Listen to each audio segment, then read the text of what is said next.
የጎጃም ሜዳዎች እንደምታዩት ዛሬ ባለንበት እና በደረስንበት ወቅት እና ቴክኖሎጂ ልክ ለማረሻና ሞፈር ለማረስ በማጭድ እህል ለመሰብሰብ አንመችም እያሉ ነው።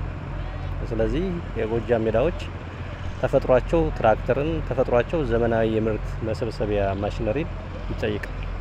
ስለዚህ ከዛ ሲፈጠሩ ለነበራቸው ጸጋ ማገናኘት ነው የመጀመሪያው ጉዳይ።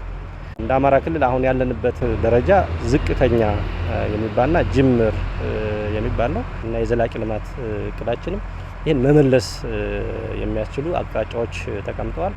እነዚህን መተግበር የሚያስችል ወደ መሬት ማውረድ የሚያስችል የንቅናቄ አካል ነው ዛሬ በምዕራብ ጎጃም ዞን እያየን ያለ ነው። ሁሉም ዞን ሁሉም ወረዳ ይህንን ወደ መሬት በዚህ ልክ እንዲያወርዱ እንዲተገብሩ ጥሪ ማስተላለፍ እፈልጋለሁ።